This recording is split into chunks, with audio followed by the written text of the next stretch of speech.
What have you learned about yourself during PT2? Recording Prototype 2, I think I've learned that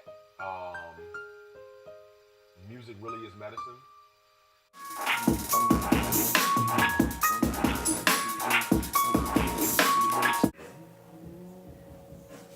I heard the boy playing in the James.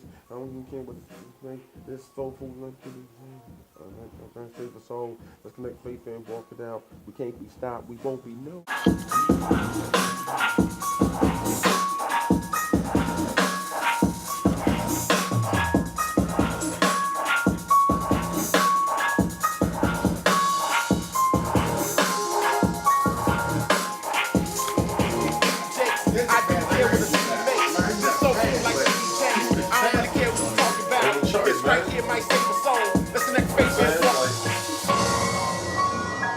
That's what cats doing these days. Yeah.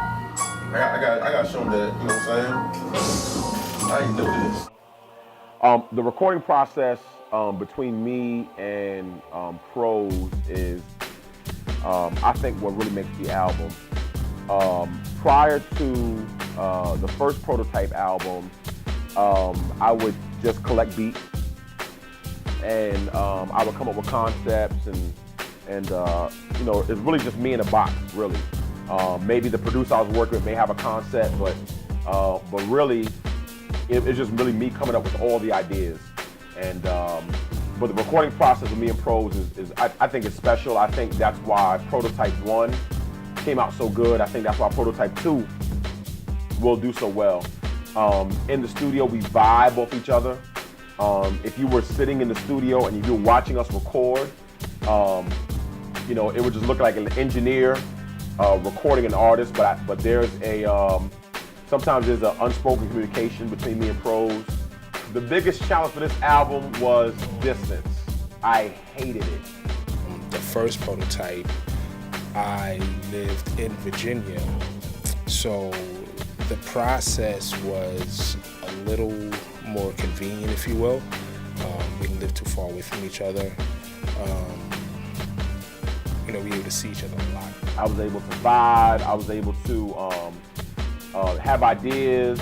This process was extremely difficult. Prose moved back to New York, and what that left was me having to work on lyrics. With me being in New York, I would send music to him. We did a lot of texting, a lot of phone conversation. We did a lot of Skyping. Without him being here, I got real lazy, and so I didn't like not having that push there. And I would send him music based on his emotions and where he was at, and then what we felt where the album should go. So I would send him music. After we would come up with the songs we wanted to do, he would send me roughs of the songs, and we would kind of make our corrections there, whether what verses are going to make it, what need to be rewritten, discussing features and things of that nature. And then I would drive down to Virginia.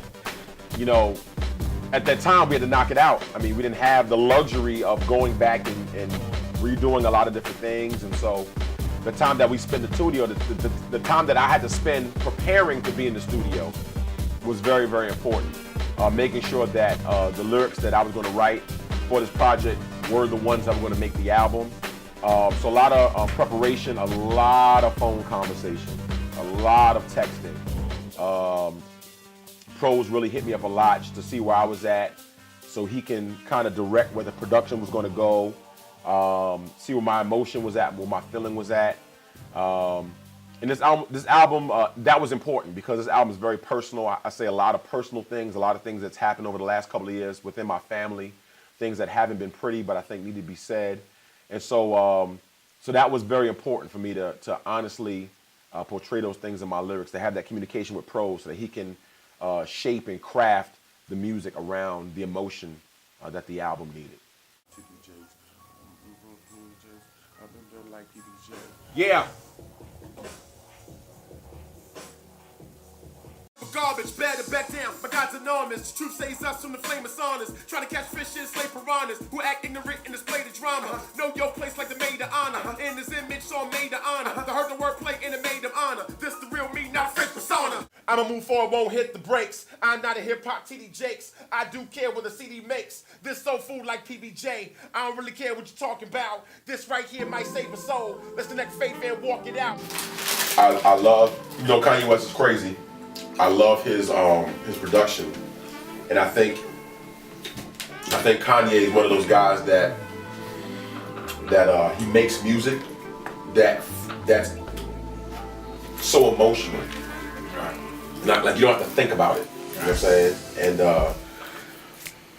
so when you did that drop joke, you know what I'm saying? That's something that I've always wanted. Something that was so emotional and so. You gotta hear it, Rob. It's crazy, dog. He's gonna play it. Oh, he might play it. It's crazy. Oh, okay. So remember we was in the car. Yeah. And remember we heard Kanye West Yeezus album. Yeah. And you was writing. You wrote. Remember I was writing. Yeah. He was on the road. I think he was with DJ I Rock Jesus, I believe. And this when Yeezus had just came out. Yeah, Kanye West album. Big fan of him as well. And he called me from the car. I said, yo, I'm in the car. This album really got me inspired. I'm writing something to this beat. I get inspired to basically, you know what I'm saying? To me, I feel like they write for a side, I write for a side. Right. And I just felt inspired to write something to counteract something that he was saying. Wow. And so I sent that to him. Create the music around the vocal, kind of like a remix or just scoring a movie, if you will. And it's kind of looking at it from that way. So yeah, because it's an interlude. Okay. It's an interlude. But it's It's a strong interlude. Yeah. Anyway, I can't say it's a. I wanted something like that for such a long, because it's just like, it's not even, I'm rapping, but it literally takes off. And I think that's what Kanye does. Kanye with his music, he is rap, but it's music. You know what I'm saying? He takes the lid off of, he takes the restraints off of rap, because sometimes I feel confined by rap. You know what I'm saying?